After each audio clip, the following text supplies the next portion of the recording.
इटावा में पत्नी और 3 बच्चों की हत्या के आरोपी मुकेश वर्मा ने मर्डर की प्लानिंग 1 हफ्ते पहले की।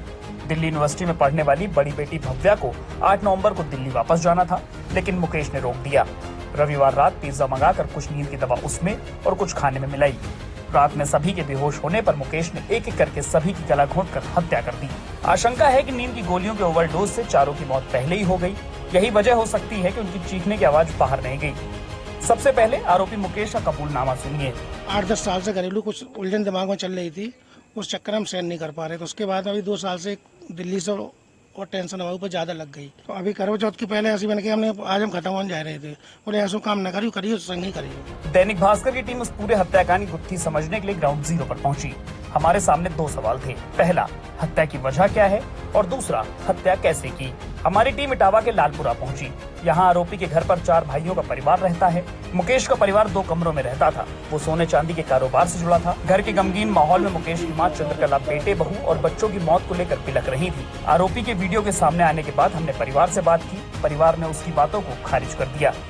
तो हम लोग यही समझते रहे कि ये लोग पूरा परिवार दिल्ली चला गया। उसने तो मीडिया को बताया है कि ये सवेरे 4-5 बजे कर चुका था काम। यानी हम लोग जो 9-10 बजे जब दुकान वगैरह जा रहे हैं, इसका मतलब घटना घट चुकी थी और हम लोग देखो घर में डेड बॉडी डरी, हम लोग दुकान खोले बैठे हैं। लड़का हमारा तो मगर 15 साल से 15 साल से आपसे बात नहीं।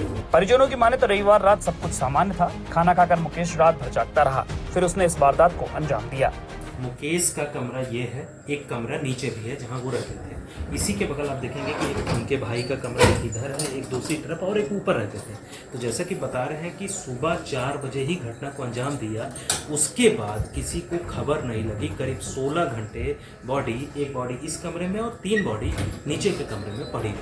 इसके बाद वो लाश के साथ ही कमरे में पड़ा रहा। सुबह 10 बजे दोनों कमरों में ताला लगाकर निकल गया और अपने खास 20 लोगों को फोन लगाना शुरू किया। सबसे पहले बड़े भाई रत्नेश वर्मा को फोन लगाया, जिसके बाद अपने साढ़ू आशीष वर्मा को कॉल किया। याद आ रही है, उनका आया वो कल तो तुम आए हो। तो मैंने मैं 23 तारीख को मुझे आना था, वृंदावन जाना था। तो मैंने 23 तारीख को मैं आता हूँ पक्का। 4 हत्याओं की बात सुनकर मोहल्ले के साथी रिश्तेदार इकट्ठा हो गए थे। रेखा की बहन राखी ने घर में हंगामा कर दिया। उसने मुकेश पर कानपुर की एक महिला से अफेयर का आरोप लगाया। सुनने में आया था उनका कोई रिश्तेदार है, तो शायद अफेयर था। ये मुकेश वर्मा जी। वहीं जांच कर रहे एक पुलिस अधिकारी की माने तो आरोपी बार-बार अपना बयान बदल रहा है। इस हत्याकांड में 3 मुख्य बिंदु सामने निकल कर आ रहे हैं, जिसमें पहला बिंदु है कि मुकेश ने अपने परिवार को नींद की दवाई खिलाकर उनकी हत्या कर दी। दूसरा, आर्थिक तंगी से वह जूझ रहा था, व्यापार में उसको घाटा हो गया। वहीं तीसरी बात एक और निकल कर सामने आई है कि मुकेश का किसी अन्य महिला के साथ संबंध था, जिस वजह से उसने ये घटनाकांड को अंजाम दिया। राजेश साहू